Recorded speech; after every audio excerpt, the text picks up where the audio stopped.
Hey,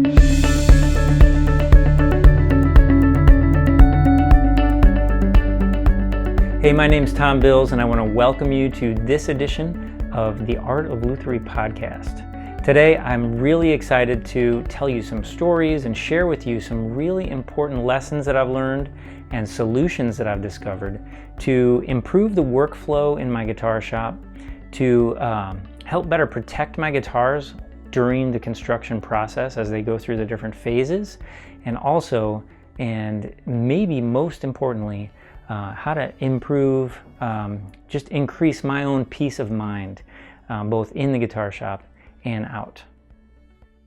So let me just start by telling you a little backstory of a little of my history and kind of like the speed bumps that I hit along the road. Some were speed bumps, some were like total train wrecks. But some of the things that led up to what we're talking about today. When I started, which is coming up to almost 20 years, I think next year will be my 20th year, which is hard to believe that it went by that fast. Over 100 guitars. So needless to say that I've made a few mistakes and had a couple of crazy freak accidents and weird things happen in the guitar shop and things like that. But you know, if you approach things the right way, those things you can use them to help you grow and improve. And whatever you do, don't let them stop you or make you quit. That's really important. But that's a whole other podcast I think we should do in the future anyway, because that's something I'm passionate about and something really important and critical for guitar makers and any human being, I guess, right? So, but way back when I was starting, I was building, I was still doing smaller batches, like 3. I think I did some batches of 6 guitars. But I've always kind of had a tendency to lean towards one at a time building, or at least the way I do it now, which is each guitar is sort of in its own piece of the process of the build workflow. And they're staggered. So they're kind of one at a time, but they're staggered. So like one is getting the finish applied, the other one's getting prepped for finish, and then another one is still being assembled, you know. So I'm staggering the flow, and it keeps me fresh, it keeps me focused. The mass production model is more efficient, but it just doesn't have the passion. It's just not as much fun. And when you pull the fun and turn it into an efficient job, then what's the point, right? Because if you're just in it for a job, then there might be some other jobs you might want to choose over guitar making if you're after making tons of money or things like that, or being super efficient. So for me, it's about the art of lutherie. It's about being inspired every day and trying to do my best work. So when I was starting, and when I did those larger batches, I would have a lot of guitars in my guitar shop, you know, all in a similar stage. I think the very first thing I did is I still have there's a pipe or like a pole that goes across near the ceiling up here. And what I used to do is I would put a hook in the tuner of the tuner hole of the headstock, and I would have the guitars hanging.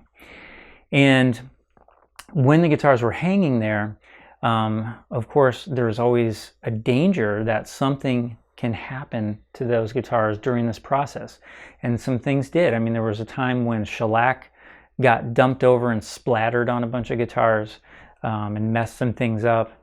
There was a time when routing some binding and a big, a chunk of wood shot off and smacked into a guitar, and things like that. And, and just even though I never had any total catastrophes happen, just the fact that there's guitars hanging there unprotected, sitting out in the open, was always in the back of my mind and was always kind of stealing some peace from me. And I'm always afraid to move and felt restricted and confined.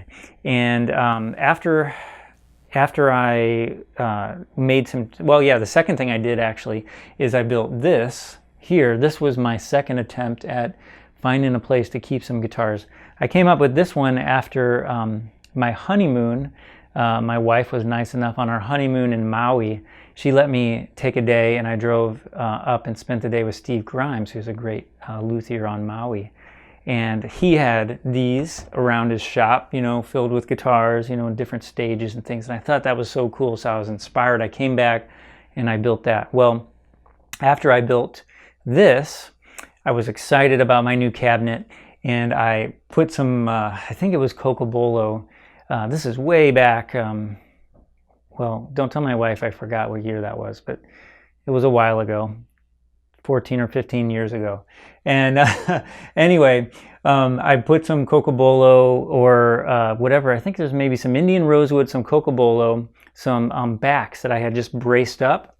And I set them up there in my nice new cabinet. And I was going to build all the bodies and have the bodies sitting up there.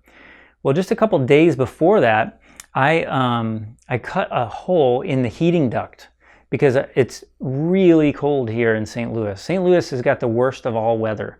It's ultra hot in the summer with super high humidity, and it's, you know, below 0 temperature Fahrenheit, of course, in the winter, and super bone dry. So the regulating of humidity is always, you know, something that I'm mindful of all the time. But back then, I kind of didn't understand it as much as I probably should have.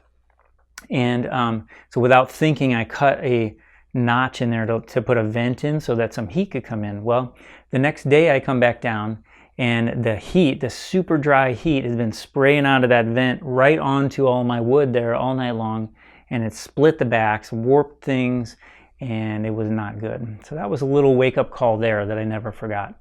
So and then I went through some other things, like I have an open shelf over here where that was where I kept everything for a while. But no matter what I did, there was always a danger of having my guitars while we're in the process of building, or while I was in the process of building, having those guitars out during the building process was always making me nervous. And so much so that eventually I got to the point where I was always worried, even when I wasn't in the guitar shop.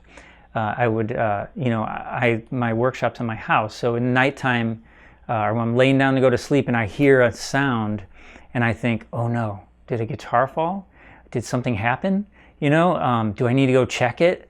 And just these thoughts are always in my head. So anyway, so after a while I realized this is not good. I need to find a way to protect the guitars, to organize my shop at the same time, to protect them from things like wood chips flying, tools being dropped, finish being splattered, and drastic humidity shifts and things like that. And so I decided that what I was going to do is build something that I'm calling now, I didn't have a name for it then, but I'm calling it a Luthier's cabinet. And that's this guy right here. This is my Luthier's cabinet. And this simple, super simple, it looks really, really simple, but there's a lot of thought that went into this and a lot of planning that went into this to make sure that it was going to meet the criteria that I needed to improve my life and my workflow and all that stuff. And also to protect the guitars and make sure that there wouldn't be any negative effects of me storing my guitars in here during the building process, or parts of my guitars or whatever.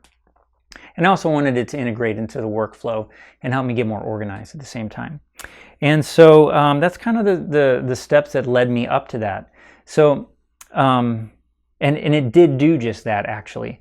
It actually had a far deeper and far more far-reaching impact into my workflow and my peace of mind. And of course, my shop is always clean, no matter, I have 4 guitars in here now, which maybe I'll cut to and kind of show you what's going on in there. But so there's 4 guitars being worked on, but my shop is clean. And everything just flows through. There's a workflow that's built around that, and it's just been a really great thing. I'm not worried. It's not in the back of my mind that if I drop something, it's going to hurt a guitar. It's just an amazing thing. So I highly encourage you that if you have a small space like this, and if you've been dealing with some of those feelings like worried that a guitar was going to get wrecked, or if you even had some of those freak accidents, it might be worth investing a little bit of time into building a cabinet like this. And if you do decide to do that, and if you see the value in this, I thought maybe I can save you some time and share some of these main criteria and just a little bit of the main points of that went into designing one of these things that works. So I've narrowed it down to 3 main points. One is airflow, the other is workflow, and the other is peace of mind. And I want to accomplish all 3 of those things in this design. And I want to keep it as simple as possible, of course, too. I mean, you know, as artists and luthiers, we're not trying to build the most complicated systems possible. We're trying to refine and build the most elegant systems possible. So when you look at this, you think, oh, that's just a little cabinet. And essentially it is, but it just has those subtle details that makes it do its job really well. So first thing is airflow. So the thing about airflow I mentioned a little before, when the dry air was blasting on those guitars, it shocked that wood, and it dried that wood out too fast, which caused it to split and warp. And we don't want to do that. And there's a lot of situations where guitars that are out in the guitar shop can be exposed to a drastic temperature shift. For me, one of the challenges I used to have is when back in a long time ago, I used to spray nitro. And every time I would spray, I had a spray booth over in the other part of my shop, and I would turn on that fan, and I would have to pull in air from outside. And as you know now, I live in St. Louis, Missouri, and so in the middle of winter, I'm pulling in air with a relative humidity of 10%, maybe even 4%, you know, if it's snowy outside or something. And then in the summer, I'm pulling in air that's a relative humidity of 80%, you know, so there were some drastic shifts in the relative humidity which can shock the wood and cause problems, unless the wood is protected somehow. On the other side of the coin, if I were to build a drawer like this, or a cabinet, and I would seal that guitar in there, then that guitar would be overly separated from this environment and could cause problems, because maybe the humidity shifted out here. Let's say one part of the guitar, the neck, is over here and the body's in here. If the body's at one humidity and the neck's at another, and I get it out and glue it together, we're going to have problems.